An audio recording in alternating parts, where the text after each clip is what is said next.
Apakah nikmat yang Allah titipkan kepada kita sudah benar-benar efektif untuk kita gunakan sesuai peruntukannya, ya untuk beribadah kepada Allah atau belum? Kita seringkali bisa bersyukur terhadap sesuatu yang besar, tapi kurang bisa bersyukur terhadap sesuatu yang kecil-kecil yang kita terima setiap hari. Maka mari kita meneliti apakah kemampuan kita melihat sudah kita syukuri, gerakan jari-jari kita sudah kita syukuri, bahwa hari ini kita sehat, dalam kondisi kaki berjalan dengan baik kita syukuri. Semua itu adalah bentuk, benar-benar bentuk syukur yang sesungguhnya. Tentu saja tidak setiap orang hari ini mendapatkan kesehatan yang jenengan miliki, dan ini harus disadari. Sebagian dari orang-orang yang dekat dengan kita mungkin bisa jadi sedang sakit.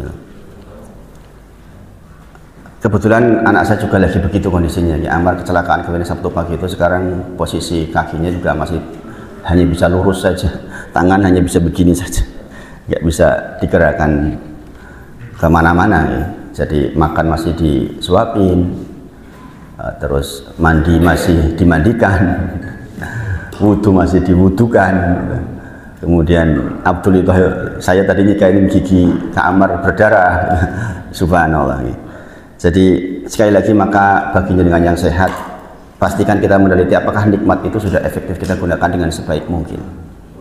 Karena tentu saja itu nikmat besar yang kalau kita mau gantikan dengan yang lain, pasti kita nggak mau.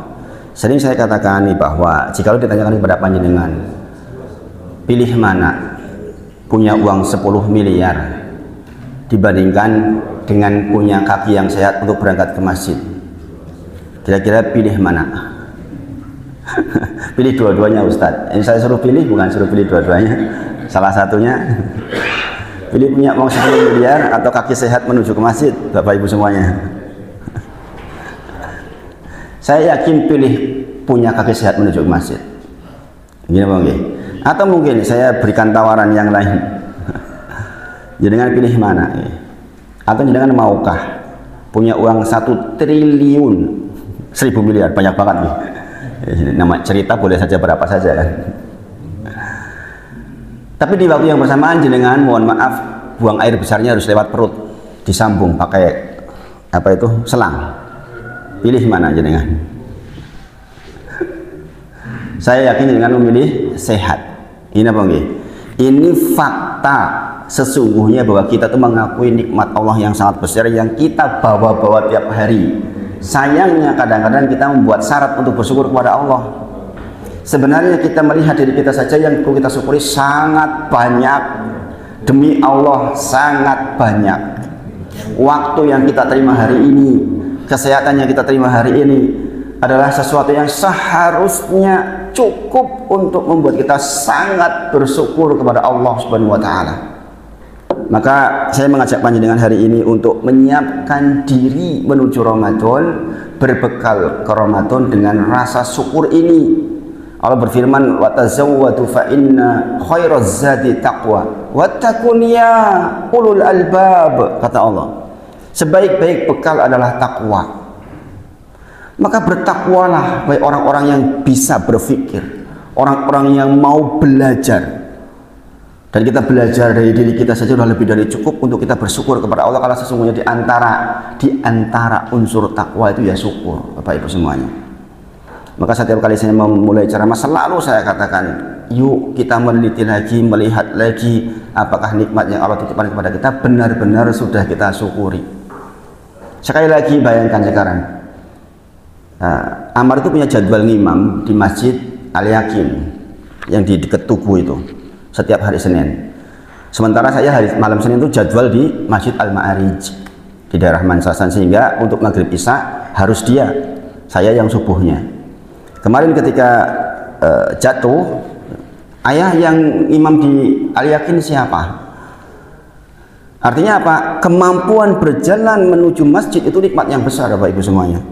Sayangnya kadang-kadang kita bikin syarat untuk bersyukur kepada Allah. Nek aku sugih aku tak bersyukur. Nek aku ndek mobil aku tak bersyukur. Subhanallah. Sementara ternyata dibandingkan uang 1 triliun pun kita nggak mau kan ditukar dengan perut kita yang disobek, nggak mau kan. Betapa mahalnya Allah titipkan kepada kita. Sayangnya sekali lagi kadang-kadang kita kurang bersyukur. Maka belajarlah dari Ibrahim alaihissalam, bahwa beliau adalah orang yang masuk surga tanpa hisab, tanpa adab, disebabkan karena kebiasaan Ibrahim alaihissalam bisa bersyukur terhadap sesuatu yang kecil. Tumbuhnya kuku saja disyukuri sama Ibrahim alaihissalam. Jadi kan kepikir enggak? Orang paling mungkin mengatakan, alah kuku bikin repot ini, jadi dipotongin barang. Masya Allah Bapak Ibu semuanya. Maka kita berlatih betul, kita ngaji sudah lama, harus berlatih betul lembut hatinya agar benar-benar bisa bersyukur kepada Allah Subhanahu wa taala sehingga tidak ada keluhan di dalam hidup ini. Ketika dikabari, Pak, Amar kecelakaan, saya langsung koreksi diri. Apa yang saya buat? Dan hari itu memang kekeliruan saya. Ini yang saya katakan, wasta'inu bisobri wasolah. Wasta'inu bisobri wasolah. Memintalah tolong kepada Allah dengan sabar dan sholat. Kata Allah dalam Quran surah Al-Baqarah ayat 45. Wasta'inu bisobri wasolah. Mintalah tolong kepada Allah dengan sabar dan sholat. Apa definisi sabar Bapak Ibu? Apa definisi sabar? Kok kita disuruh minta tolong kepada Allah dengan sabar dan sholat? Sabar itu apa sabar Bapak Ibu? Apa definisinya? Jangan sering sabar, sabar, Pak sabar, Pak sabar. Apa artinya Pak sabar, Pak sabar? Jadi kan namanya Pak sabar. Artinya apa Pak sabar? Sabar itu artinya apa sabar? Dalam bahasa syariah sabar itu al-qabdu, yaitu menahan. Sabar itu artinya menahan. Menahan dari apa? Menahan dari kalimat dan perbuatan yang keluar dari syariat. Itu sabar. Sabar itu bukan tidak ingin Bapak Ibu, ingin. Oh nek ora karena aku sabar kowe tak pateni. Benar itu. Betul. Kita marah sama orang, kita pengen pukul orang sebenarnya, misalnya kita jelek banget, ini orang kok keterlaluan banget. Tapi karena dengan sabar jangan tahan. Kalau bukan karena sabar, sering kok kata-kata kayak gitu. Nek ora karena sabar kowe tak amuk. Pernah dengar seperti itu? Memang begitu. Kalau menerima ridho Bapak Ibu. Kalau sudah menerima setingkat lagi itu ridho namanya. Sabar itu jangan masih menahan dan diri masih sakit dadanya.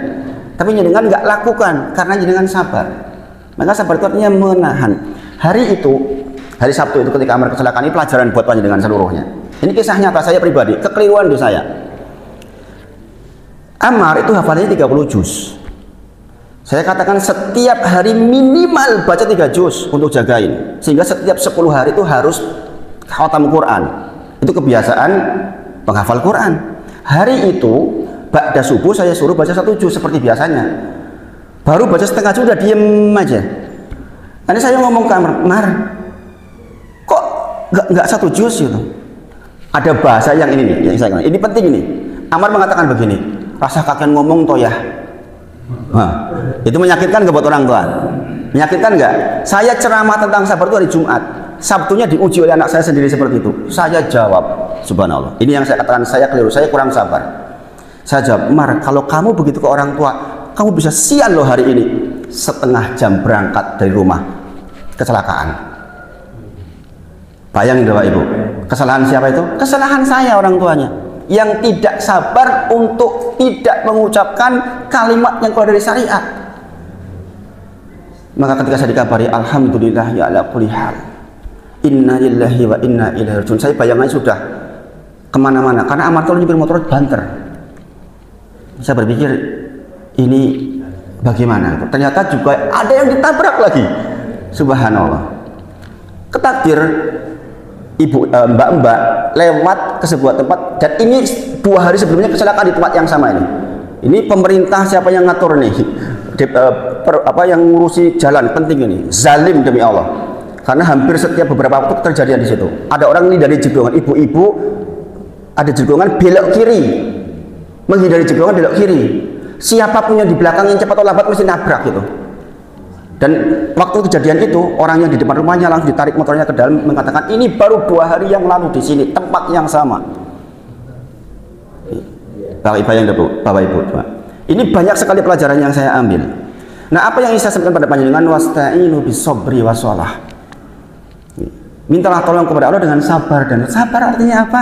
Menahan, al-qabdu, menahan diri dari apa? Menahan diri dari kalimat dan perbuatan yang keluar dari syariat. Itu sabar Bapak Ibu semuanya. Kata Allah, wa innaha lakabiratun illa 'alal khashiin. Sesungguhnya perbuatan sabar ini, perbuatan tentang sholat ini berat kecuali bagi orang-orang yang khusyuk. Maka yang namanya Pak Sabar itu lo nggak khusyuk berat Pak Sabar. Memang jenengan itu ditakdir harus khusyuk. Kata Allah, wa innaha lakabiratun illa 'alal khashiin. Masya Allah. Hal ini sesungguhnya berat, bersabar itu memang berat kata Allah, kecuali bagi orang-orang yang khusyuk. Siapa yang khusyuk? Alladzina yadunnuna annahum mulaqu rabbihim wa annahum ilaihi raji'un. Di ayat berikutnya, orang yang khusyuk adalah orang-orang yang sadar dirinya akan balik kepada Allah. Dia sadar sepenuhnya bahwa kehidupan ini adalah kehidupan sementara, sehingga kalaulah pun dia mungkin susahnya itu ada batasnya Bapak Ibu. Ketika jatuh seperti itu, bayangan saya guru ngaji Bapak Ibu semuanya, jadi kan tahu saya bukan orang kaya. Ketika kemudian dibantu untuk rembugan, saya diobot dana 15 juta. Ketika saya pertama dikonfirmasi, 15 juta mau dana dari mana ini? Tapi saya harus bertanggung jawab atas itu. Katanya kesalahannya di anak saya. Walaupun versi polisi katanya ya dua-duanya salah. Orang kalau menghindari jegongan, kata polisi ini nggak boleh kiri atau kanan, harus lurus. Kalau kiri atau kanan berarti dia mengambil hak orang lain. Ini jalan orang lain ini. Ini kalau dihitung secara syariat kezaliman. Kalau jenengan nyetir motor tiba-tiba belok kiri atau kanan itu zalim itu. Karena jenengan mengambil hak orang lain. Dan itu akan dipertanggungjawabkan di sisi Allah besok. Tapi sudahlah, katanya yang di belakang kebetulan orangnya juga bukan orang punya yang ditabrak. Malam itu saya membagi tugas, kamu yang ngurusin teknisnya ke istri, terserah mau caranya bagaimana, saya yang tak siapin dananya. Alhamdulillah saya telepon ke teman 2 orang, malam itu juga penuh. Saya dapat 15 juta malam itu juga, alhamdulillah. 12 juta plus 3 juta. Pertolongan teman-teman baik, masya Allah. Qadarullah, alhamdulillah. Kemudian saya minta kepada Allah. Perintahnya Allah apa tadi? Wasta'inu bisabri wasolah. Maka yang saya lakukan pun, saya sabar dan saya sholat. Ini saya cerita, udah lewat. Ini pelajaran, sudah lewat. Saya ceritakan dengan ibadah ini. Saya malam itu jam 1:30 bangun sampai subuh saya sujud, Bapak Ibu semuanya. Saya angkat kepala, turun kepala, sujud. Perasaan tidak berdaya Bapak Ibu semuanya. Sampai dijemput Pak Tovan paginya. Saya pagi itu masih ceramah hari Ahad pagi. Apa yang saya mintakan? Robbi inni lima anzalta ilayya min khairin fakir. Ini doanya Nabi Musa alaihissalam. Ketika Musa alaihissalam tidak sengaja nyenggol orang Mesir, kemudian meninggal. Kemudian dikejar-kejarlah dia oleh pasukannya Fir'aun. Dia lari menuju ke negeri Madian dalam kondisi sangat takut. Sebagian mengatakan jaraknya ratusan kilo katanya. Negeri Madian. Sampailah dia di negeri Madian, dia duduk di bawah pohon dalam kondisi sangat lapar. Jangan kebayang, melayung nanti ratusan kilo dia koyo porosone. Dan ini terjadi sama Musa alaihissalam. Musa duduk di bawah pohon, kemudian dia angkat tangan, Robbi lima anzalta ilayya min khairin fakir.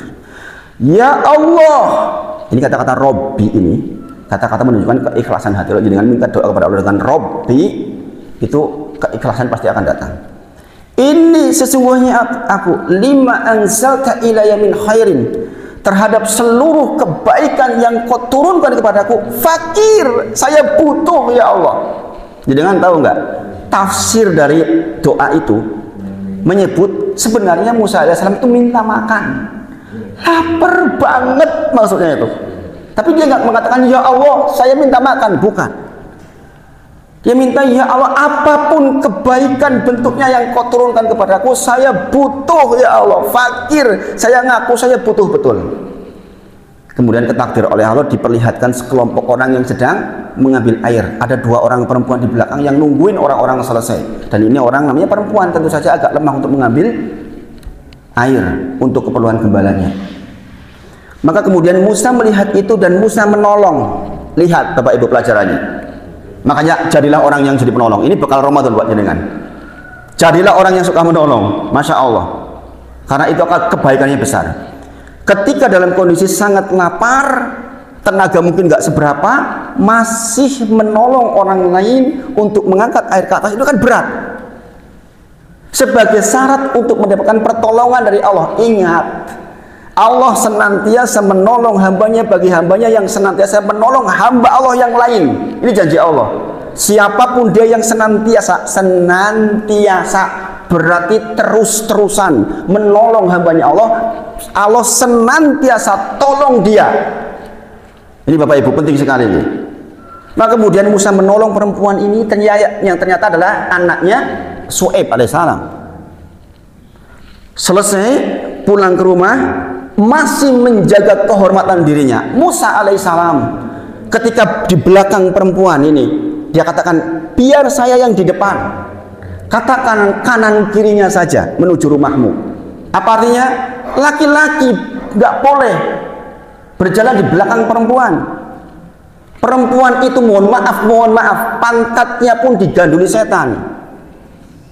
Orang nggak tua muda bisa tiba-tiba berhasrat gara-gara melihat gerakan pantat perempuan, tik tik tik, lah guys, bahaya Bapak Ibu. Dalam kondisi lapar, dalam kondisi seperti itu masih menjaga izahnya, masih menjaga kehormatan dirinya, Bapak Ibu semuanya. Bayangkan, terus berjalan sampai ke rumahnya. Apa yang terjadi di rumahnya? Disuruh masuk, dikasih jamuan makan, laparnya hilang. Betul apa betul? Betul apa betul? Dia lapar banget ini, laparnya hilang. Dikasih tempat tinggal, kata Shu'aib, jikalau engkau mau di sini 8 tahun atau digenapkan plus 2 tahun jadi 10 tahun, itu baik buat saya. Dan dinikahkan dengan salah satunya. Ini makna dari Robbi, ini lima anzalta ilayya min khairin fakir. Tadinya cuma minta makan, dikasihnya seluruh kebaikan. Kebaikan punya istri, kebaikan punya tempat tinggal, dihilangkan dari rasa takut, diberi pekerjaan, diberi semuanya, Masya Allah. Maka ketika kembali kecelakaan, saya katakan, Robbi, ini lima anzalta ilayya min khairin fakir. Dan Alhamdulillah, Senin pagi selesai. Jazakumullah khairan khasir semua yang terlibat. Masya Allah Bapak Ibu, saya dikabari waktu pertama ada fraktur tulang. Saya berpikir, aduh retak ini kalau dioperasi berapa? Padahal nggak punya SIM yang bersangkutan, jasa raharja tidak bisa turun, maka kita harus menyediakan deposit dulu, yaitu yang dikatakan suruh menyiapkan 15 juta dulu. Subhanallah Bapak Ibu. Maka ini pelajaran besar buat kita semua. Ini pelajaran saya pribadi. Saya katakan saya yang kurang sabar Bapak Ibu semuanya. Demi Allah saya yang kurang sabar. Ketika Amar pulang, itu masih berkegiatan Amar itu. Habis kecelakaan karena hari itu hari untuk pengambilan koreografi di sekolahnya, masih berangkat pulang jam 10 malam. Tidak mengeluh sama sekali Amar. Tidak menangis, tidak mengeluh sama sekali. Hanya mengatakan maaf saya saya salah.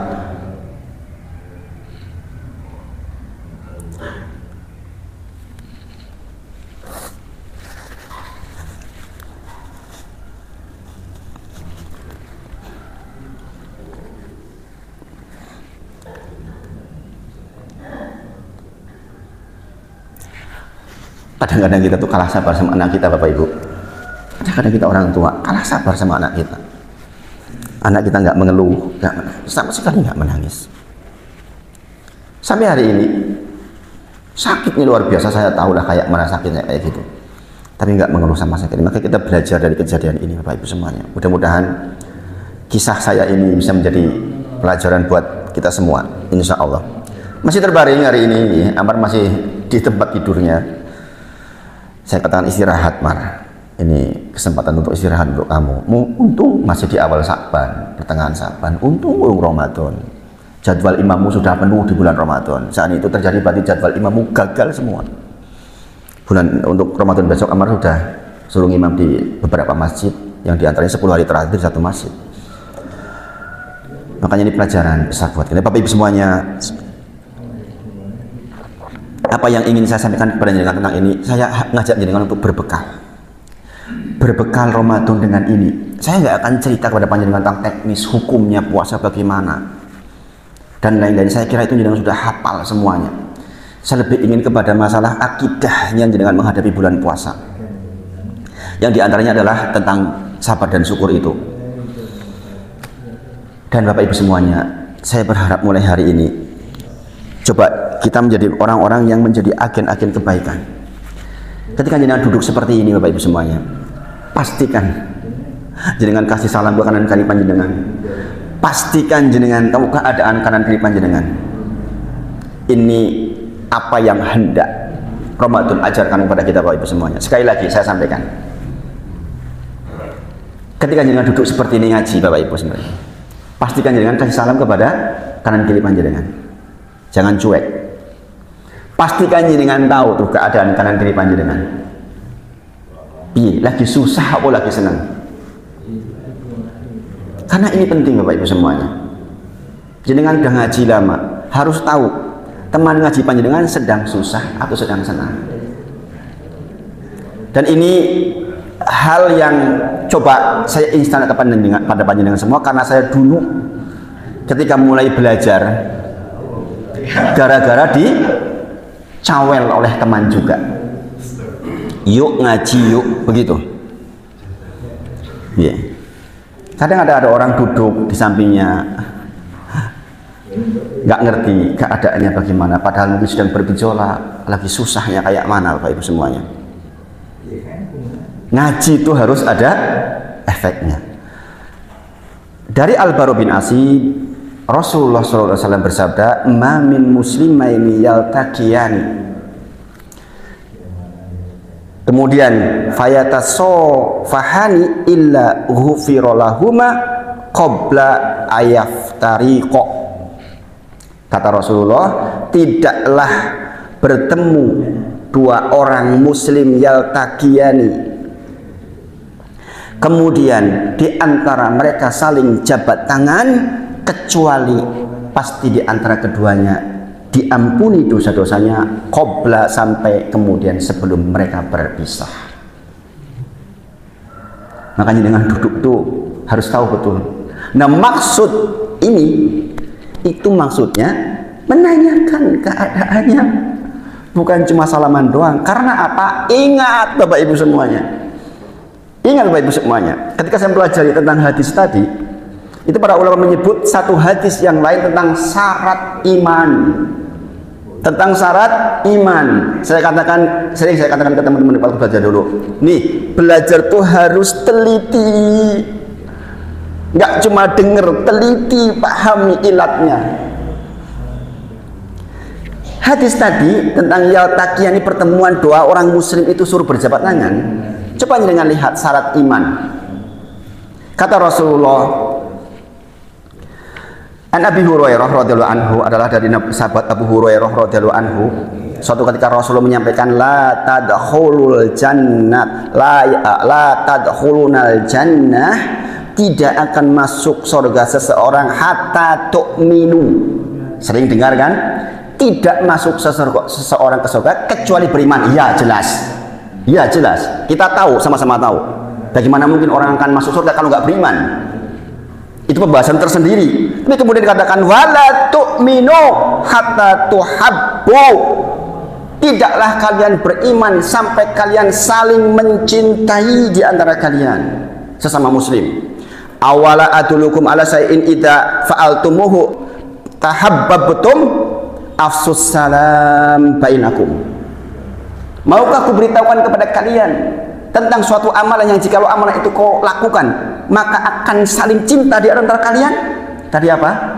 Tidak masuk surga sambil beriman, tidak beriman sampai saling mencintai. Paham sampai di sini? Kata Rasulullah, maukah aku beritahukan kepada kalian tentang suatu amalan yang jikalau kalian lakukan, maka kalian akan saling mencintai. Saling mencintai menjadi syarat apa?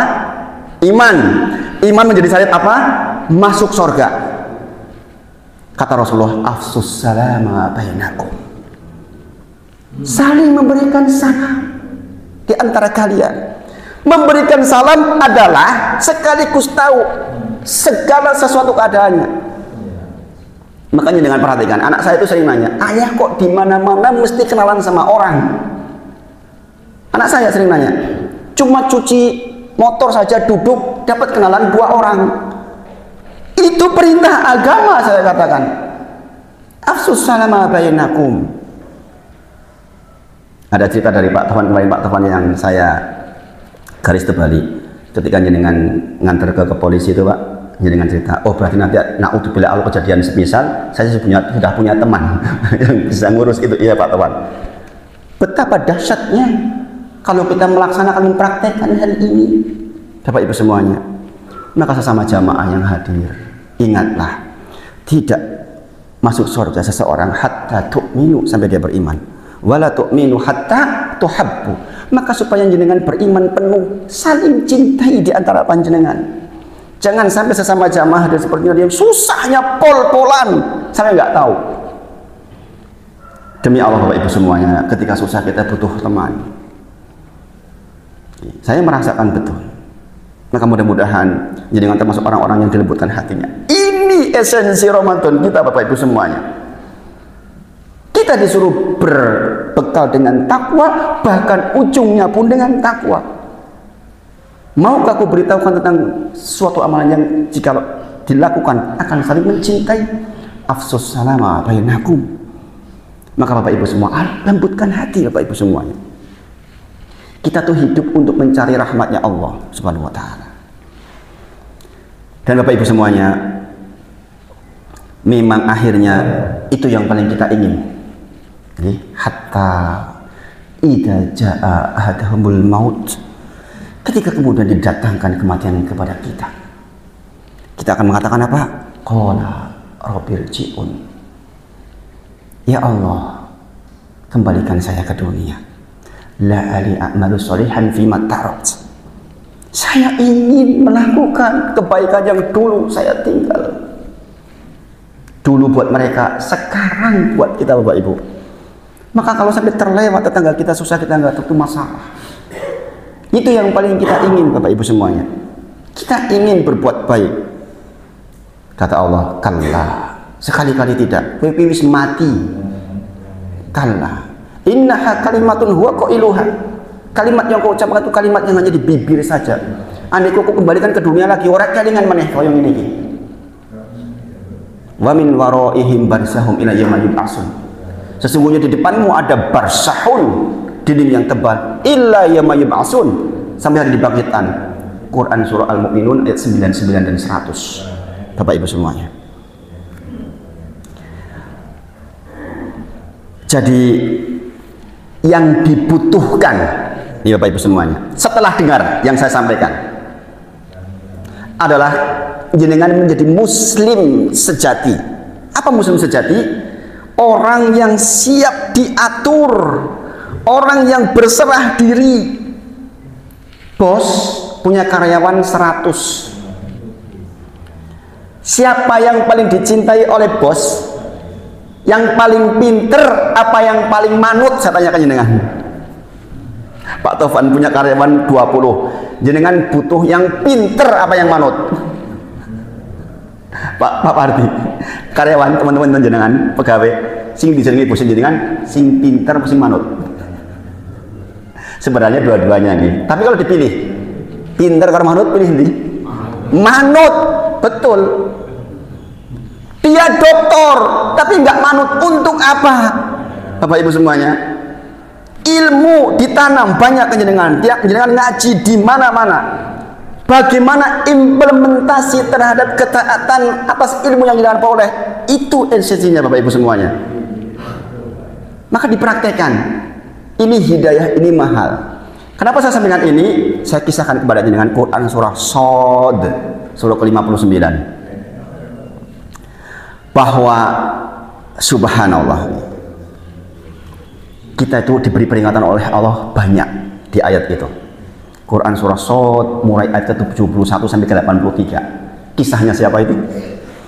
Kisahnya iblis, laknatullah alaihi. Kita itu masuk Ramadan untuk bertakwa agar jangan mewarisi sifat-sifatnya iblis.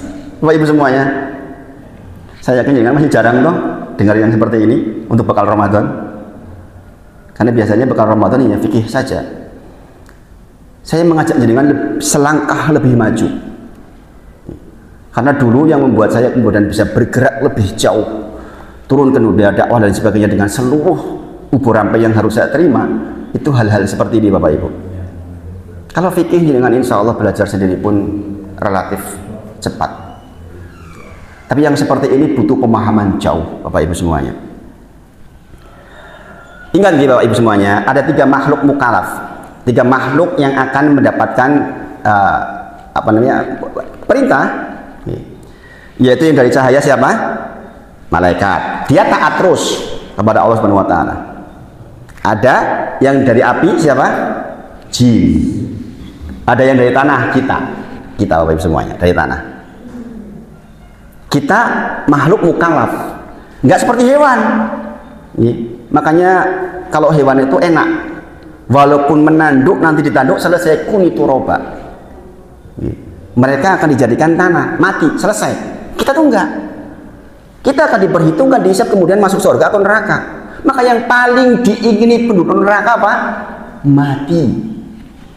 Yang paling diingini penduduk neraka mati. Sayangnya nggak bisa mati. Banyak kemarin ketika Amar kena kulit gimana kan? Ya rasanya koyo digergaji ya katanya. Memang kamu pernah digergaji? Ya kira-kira begitulah katanya. Sakit luar biasa kan, di kulit Arin yang lekep semua kan. Saya katakan Allah menyebut di dalam Quran surah An-Nisa tentang ini. Penduduk neraka jahanam itu disiksa dengan diganti kulitnya.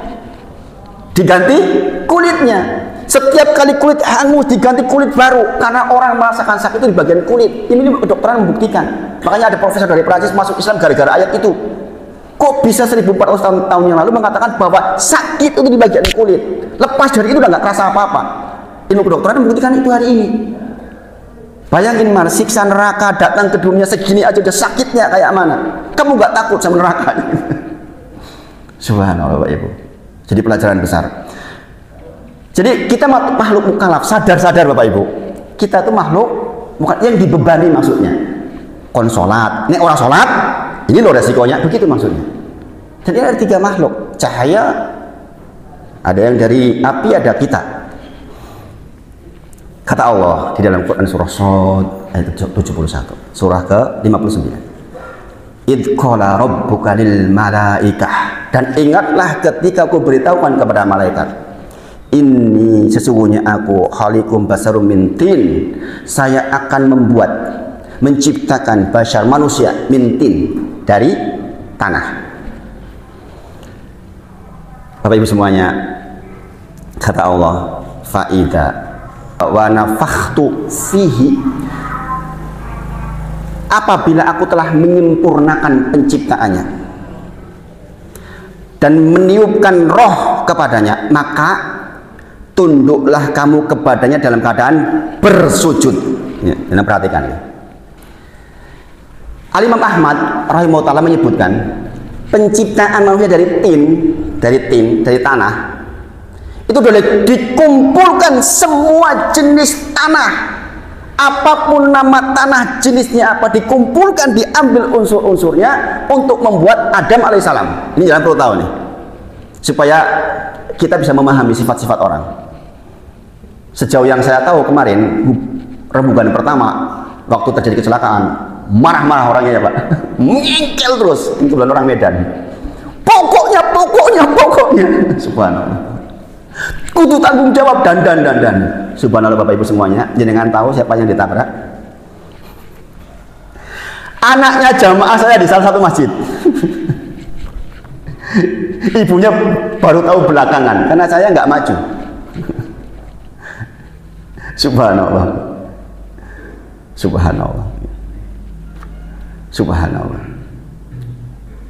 Dunia sempit ternyata ini. Jadi kita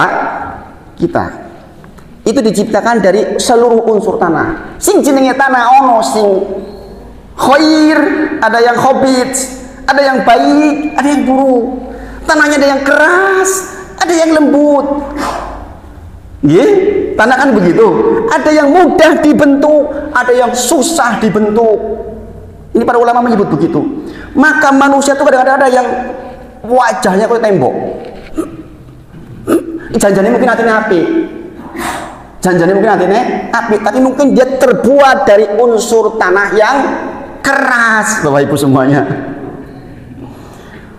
Oh, subhanallah, Bapak Ibu semuanya. Kita jadi sadar, oh, Medan kayak gitu. Ada orang Medan nggak di sini? Orang Jogja, nggih Pak, nggih niki nak kecelakaan, nggih ditampi sama-sama menyadari lah pripun. Tapi kalau kita menghadapi orang yang hobbit, memang mungkin unsur tanahnya yang tanah keras, lagi gimana lagi? Subhanallah, Bapak Ibu semuanya. Nah, kalau sebutkan memang aku hendak ciptakan manusia mintin dari tanah. Imam Ahmad menyebut dari seluruh unsur tanah ada dunia ini yang sifat-sifatnya dikumpulkan jadi satu. Ada yang hitam, ada yang putih, jenengan pegang tangan jenengan berbeda tuh. Pak Tovan dengan sampingnya mungkin agak lebih putih misalnya. Ini bahan-bahannya begitu. Ada yang dari tanah hitam, ada yang campur semuanya, Bapak Ibu semuanya. Ketika sudah sempurna penciptaannya, dipanggil kepada malaikat, disuruh sujud penghormatan. Shad ayat 72. Apabila aku telah menyempurnakan penciptanya dan meniupkan ruh,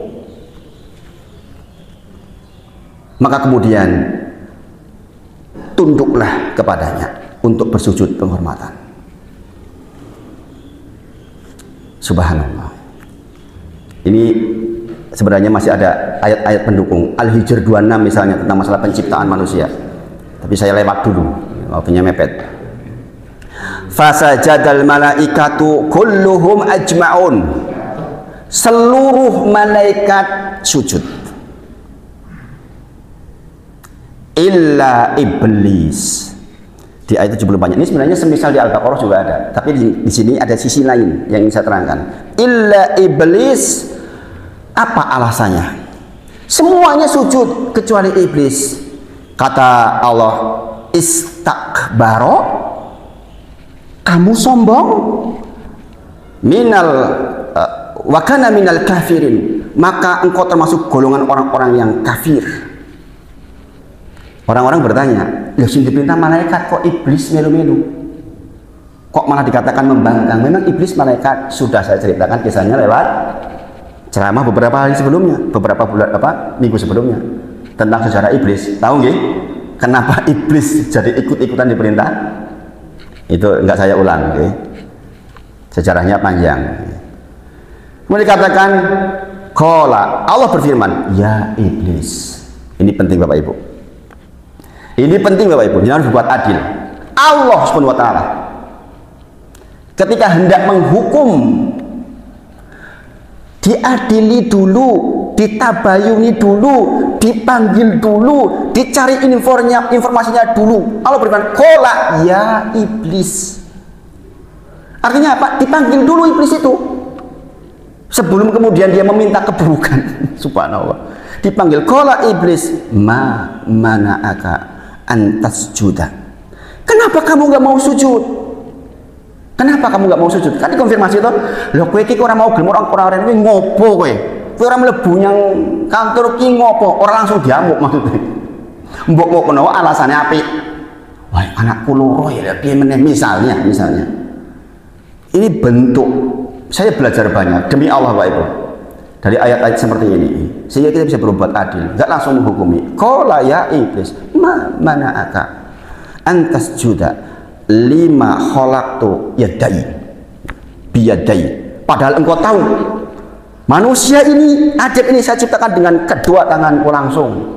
Subhanallah. Pembahasan kedua tangan urusan tersendiri. Ini persoalan akidah. Jangan dengan berdebat di situ. Oh tangan sing tangan koyo apa dan sebagainya. Jangan masuk ke wilayah itu. Itu masuknya wilayah orang-orang ahli akidah. Jangan usah ribut di bagian itu. Di internet kan ribut banget ini masalah ini. Sampai bertengkar, saling tahdir satu ustadz dengan ustadz lain. Gara-gara ini. Subhanallah. Enggak mempengaruhi keimanan jenengan. Makanya jenengan yang muhibin enggak usah ikut-ikutannya kayak gitu. Itu bagian akidah. Astakbarta. Apakah karena kesombongan? Am kunta minal alin? Atau karena engkau merasa tinggi? Subhanallah. Jangan perhatikan Pak. ulamanya. Merasa tinggi. Makanya orang sombong itu cuma perasaan. Sering kita mengatakan kok apa? Sering mengatakan ndasmu udah gede. Ndasmu udah gede. Ndasnya gede tenan orang. Enggak kan? Ya awakmu lho sombong men. Sirahmu lho dadi gede. Apa terus top ini ora cukup? Kan enggak? Itu cuma perasaan, perasaan besar. Itu yang dikatakan Allah. Maka iblis menjawab, subhanallah. Qala anna khairun minhu. Iblis berkata, ya Allah, saya tuh lebih baik dari dia. Khalaqtani min nar wa khalaqtahu min tin. Kau ciptakan aku dari api, kau ciptakan dia dari tanah. Itu perasaan bukan? Ilmu pengetahuan membuktikan mana yang lebih baik, api dengan tanah. Sudah saya terangkan dulu, ilmu biologi mengatakan, ilmu alam mengatakan apa? Lebih baik tanah, lebih baik tanah Bapak Ibu semuanya. Tenang, enggak ribut, enggak membakar, ditanami sesuatu diem, tahu-tahu tumbuh buah-buahan tanah. Lebih mulia, tapi iblis mengatakan anak khairum minhu, perasaan. Jadi sombong itu perasaan sebenarnya. Aku kilo dokter, memangnya dokter kenapa? Saya sering diskusi sama beberapa dokter yang subhanallah belum sadar tentang masalah kesombongan ini. Akhirnya tunduk, alhamdulillah, masya Allah. Karena sifat itu sifatnya iblis. Anak khairum minhu, saya lebih baik dari dia ya Allah. Khalaqtani min nar, kau ciptakan aku dari api. Wa khalaqtahu min tin, kau ciptakan dia dari tanah. Perasaan saja. Memangnya kalau kemudian yang sampai profesor pasti lebih canggih, lebih alim, lebih tinggi? Belum tentu Bapak Ibu semuanya.